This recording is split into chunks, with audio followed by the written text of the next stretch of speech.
Uma esposa jovem escreve para nós, ela diz: Pastor John Piper, nos últimos 2 anos tenho procurado entender na Bíblia como reagir ao que o meu marido fez comigo e nossas filhas. Ele me abandonou com 3 crianças, me trocando por outra mulher. Ele pediu divórcio logo depois. Ainda não sei a forma correta de agir diante deste abandono. Eu e minhas 3 filhas sofremos muito. Busco enfrentar essa situação de uma forma que honre a Deus, mesmo diante da lembrança do comportamento pecaminoso e da dor. Minha mente se divide entre uma raiva santa e uma fúria justa, como acredito que Jesus tenha exibido quando virou as mesas no templo. Por outro lado, eu gostaria de expressar graça incondicional e ser capaz de oferecer a outra face ou ter um comportamento exemplar, como Pedro menciona, se referindo a Jesus. Quando insultado, não revidava. Quando sofria, não fazia ameaças, mas entregava-se àquele que julga com justiça. Pastor John Piper, o que a Bíblia ensina sobre como superar o sofrimento gerado pelo pecado do meu ex-marido? Muito bem, vamos começar com algumas coisas que Jesus falou sobre perdão e amar os inimigos. O perdão completo envolve 2 partes. Uma que pecou e está arrependida, e essa pessoa, então, pede perdão. A outra parte é a que foi vítima do pecado e graciosamente concede o perdão a quem se arrependeu. Lemos isso em Lucas 17:3. Tenham cuidado, se o seu irmão pecar, repreenda-o. Se ele se arrepender, perdoe. Se pecar contra você 7 vezes num dia e cada vez vier e disser, me arrependo, então perdoe. Aí fica claro quem são as 2 partes envolvidas e o que acontece entre elas: o erro, um pedido de perdão e o perdão. O perdão completo só é possível quando existe arrependimento. Então, você pergunta: o que devo fazer se a pessoa que me ofendeu não se arrepende? Bom, a resposta é: somos chamados a amar nossos inimigos. Alguns podem chamar isso de um tipo de perdão, porque, na essência, estamos liberando a pessoa. Não usamos a situação para causar mal ou ferir quem nos feriu. Mas essa misericórdia que oferecemos, mesmo quando a pessoa que nos ofendeu não mostra arrependimento, não é perdão completo. Não é perdão genuíno, não é perdão verdadeiro, de acordo com a palavra de Deus. O Novo Testamento tem outras formas de tratar pessoas que nos ofendem e que não se importam em se arrepender, ou não acham que pecaram contra nós. O Novo Testamento nos convida a tratar isso de outra forma e atribuir esse posicionamento dessa pessoa e o nosso como uma opção, e não retribuir o mal, mas tratar com paciência, perseverança, constância e amar os inimigos. É assim que a palavra chama. Quando Jesus fala em amar os nossos inimigos, ele não se refere à admiração ou aprovação. Ele dá 3 explicações. Em Lucas 6, 27 e 28, ele diz que: mas eu digo a vocês que estão me ouvindo, amem seus inimigos e façam o bem para os que odeiam vocês. Desejem o bem para aqueles que os amaldiçoam e orem em favor daqueles que maltratam vocês. Isso está em Lucas 6, 27 e 28. Então, são 3 coisas: faça o bem, abençoe e ore por ele. Somos chamados para desejar o bem para aqueles que nos fazem mal. E isso pode nos fazer mal e gerar dor. Não devemos pensar que os pecados vão ficar sem consequência. Talvez ocorra disciplina na igreja ou alguma justiça vinda da sociedade em que vivemos. O que Jesus está dizendo é: deseje o bem a eles. Isso quer dizer abençoar. É assim que devemos orar.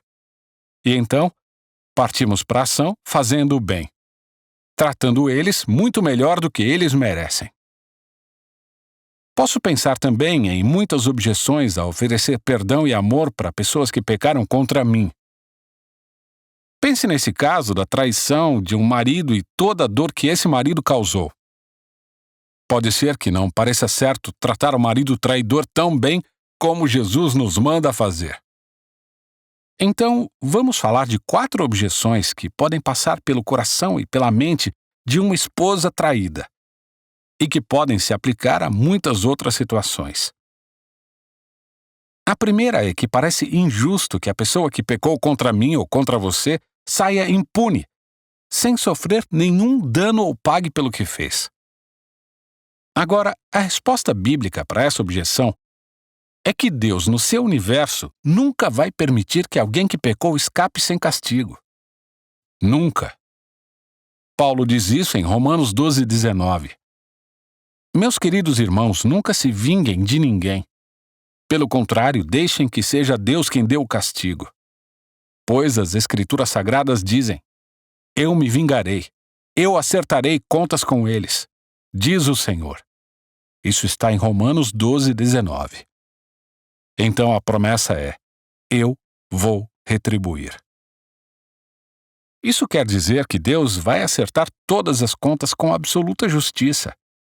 E ninguém vai escapar de nada que fez quando entrarmos na eternidade.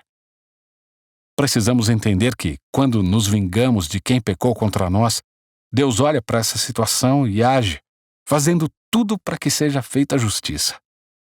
Ele tira dos nossos ombros esse peso. E a justiça é feita ou no inferno ou pela morte de Jesus Cristo na cruz. Ninguém vai escapar de nada e essa primeira objeção cai diante dessa promessa de justiça.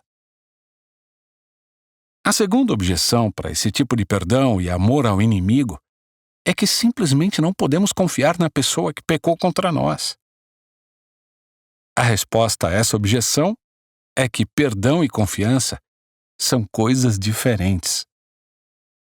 Então você pode perdoar, mas não vai confiar na pessoa perdoada.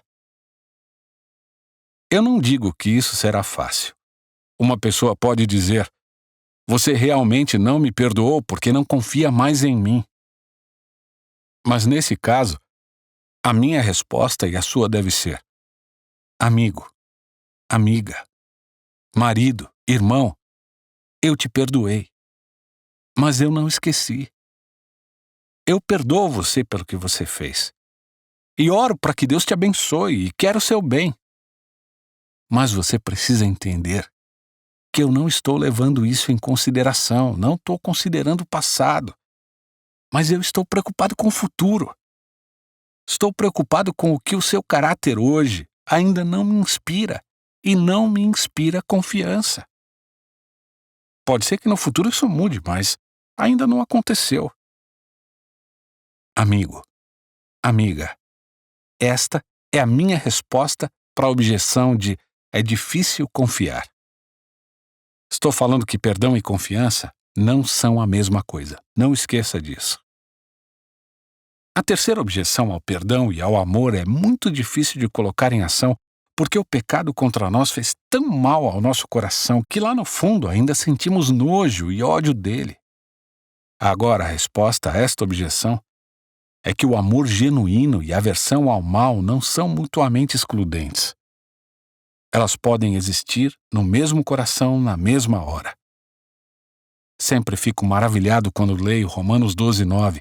Escute o que Paulo coloca lado a lado. Ele diz: que o amor de vocês não seja fingido. Odeiem o mal e sigam o que é bom. É maravilhoso como ele coloca amor e aversão ao pecado ou ódio ao pecado, como lemos em algumas versões da Bíblia. Como ele coloca os dois lado a lado.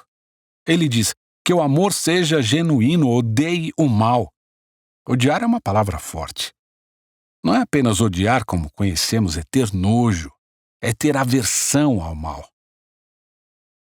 É possível amar, abençoar, odiar e ter aversão ao mal ao mesmo tempo.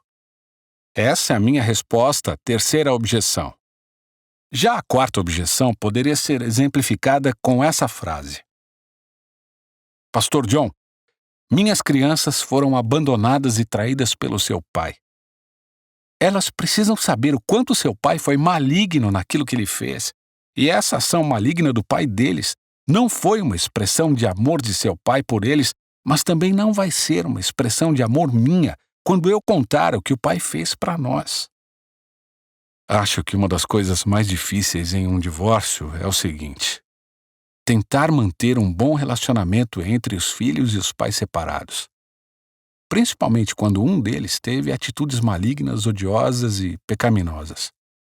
Tudo vai depender de como os filhos são, de quanto eles são capazes de entender, e da maturidade espiritual de cada um dos filhos. Mas eu diria que é essencial que a malignidade da traição não deve ser minimizada para facilitar o perdão. Por mais que perdoar seja algo glorioso e bom, o mal deve ser tratado com toda a severidade que merece. Assim, quando tratarmos com os filhos, e de acordo com a capacidade de cada um, devemos deixar claro a perversidade do pecado e a beleza de oferecer perdão.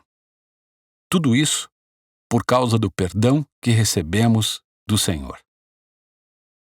Então, ao olharmos para todos esses pontos, podemos concluir o seguinte: em meio às dores, ou à parte mais dolorosa dos nossos problemas, a palavra de Deus vai brilhar forte e iluminar a vida e os caminhos de cada um dos nossos filhos. E vai manter o nosso coração limpo.